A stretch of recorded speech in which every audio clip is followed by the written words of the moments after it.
Record ఉంటుంది కదా, ఒక్క ఆధారం కూడా లేకుండా వీళ్ళు తప్పు చేశారు.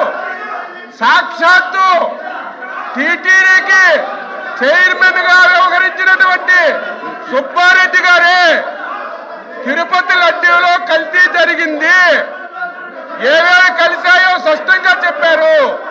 ఈ విషయాలన్నీ బయటకు వస్తాయని సంబంధం లేని ఇష్యూని తెచ్చి డైవర్ట్ చేయడానికి ప్రయత్నం చేస్తున్నారు అధ్యక్ష. మీరు చెప్పాలి అధ్యక్ష. సంబంధం లేని ఇష్యూలు మాట్లాడి అసలు ఇష్యూని పక్కదారి పట్టిస్తున్నారు.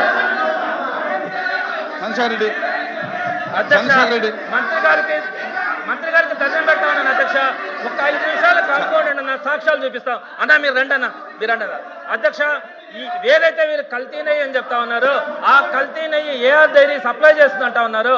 ఆ ఏఆర్ డైరీ ఫస్ట్ ట్యాంకర్ ఇచ్చింది వేల ప్రభుత్వం అధ్యక్ష. కల్తీ నెయ్యి అని చెప్పింది కూడా వేల ప్రభుత్వాలు వచ్చిన ట్యాంకర్లు అధ్యక్ష. ఆ కల్తీ నెయ్యి వెనక్కి వెళ్ళి వైష్ణవి డైరీ పేరుతో వెనక్కి వస్తే మరలా తీసుకొని కలిపింది వీలే అధ్యక్ష. ఆ వైష్ణవి డైరీ సంఘం డైరీకి సంబంధం ఉన్నట్టుగా సాక్ష్యం చూపించాను అధ్యక్ష. ఆ సంఘం డైరీ వేల నాయకులు ధూళిపాల నరేంద్ర గారు అధ్యక్ష.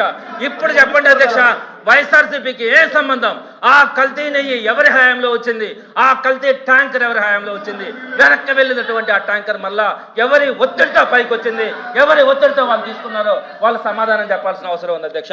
ఇదే విధంగా అధ్యక్ష ఇంకొకటి కూడా చెప్తున్నాను అధ్యక్ష, వీళ్ళు సిబిఐ అధ్యక్ష చూడండి అధ్యక్ష, సిబిఐ చార్జ్ షీట్ అంటా ఉన్నారు అధ్యక్ష.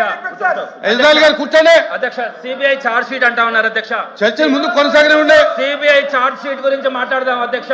సిబిఐ చార్జ్ షీట్ కాపీస్ నా దగ్గర ఉన్నాయి అధ్యక్ష.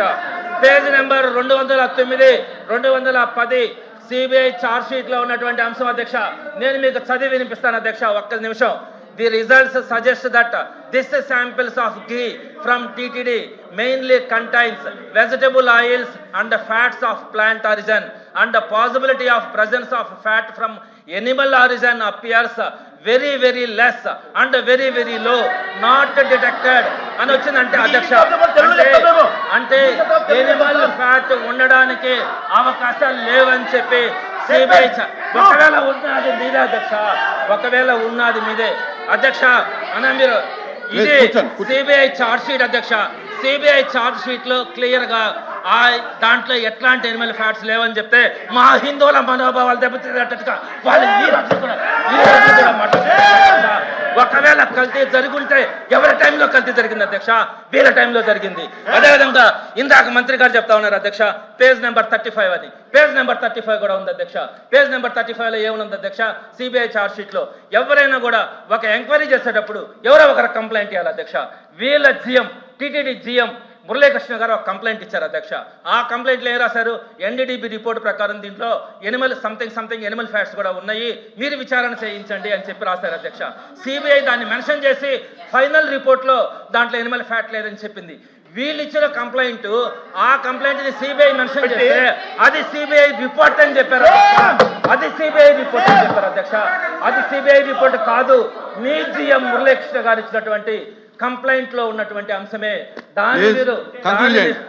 దాన్ని మీరు వదిలేసి అధ్యక్ష ఇది చాలా అధ్యక్ష.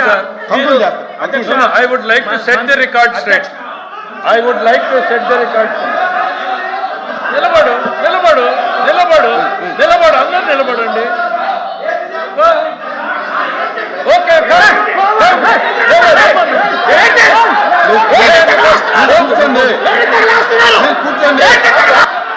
కూర్చోండి.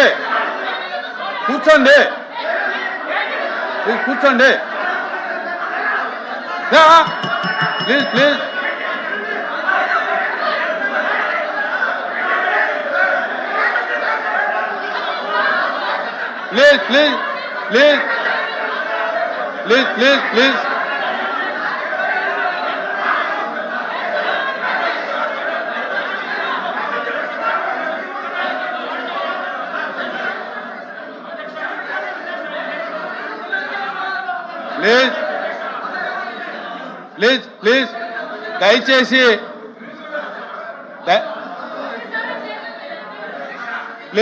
ప్లీజ్ 1 minute దయచేసి దయచేసి సభ్యులందరికీ మనవి, మైక్ కట్ అవుతుంది. దయచేసి సభ్యులందరికీ మనవి, ఎప్పటికే దీని మీద రాష్ట్ర ప్రజలందరూ కూడా చాలా నాకు తెలుసుండి విసిగి చెంది ఉన్నారు. ఎందుచేతంటే ఓ దేవుణ్ణి వీధిలోకి తీసుకురావడం అనేది అది మంచి పద్ధతి కాదు. ఏదైనప్పటికీ కూడా ఈ రోజున ప్లీజ్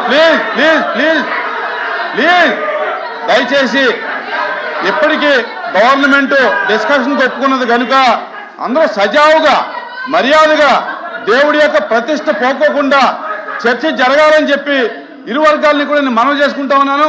వ్యక్తిగతాలకి రాజకీయాలకి ఈ సబ్జెక్టులో తావివ్వద్దు. దయచేసి ఇది మనం అందరి యొక్క మనోభావాలు, హిందువుల యొక్క మనోభావాలు కనుక గౌరవంగా చర్చని గౌరవంగా కొనసాగించండి. ఎవరైతే తప్పు చేశారో వారికి ఖచ్చితంగా చట్ట ప్రకారంగా శిక్ష పడుతుంది. కనుక ఇక్కడ ఎవరు కూడా వ్యక్తిగతాలకు వెళ్ళి సభా మర్యాదని సభ్యుల యొక్క మర్యాదని మరి ఒకళ్ళొకరు కించపరచుకోవద్దని చెప్పి మర్యాదగా మాట్లాడుకోవాలని చెప్పి నేను సభకి మనవి చేసుకుంటా ఉన్నాను.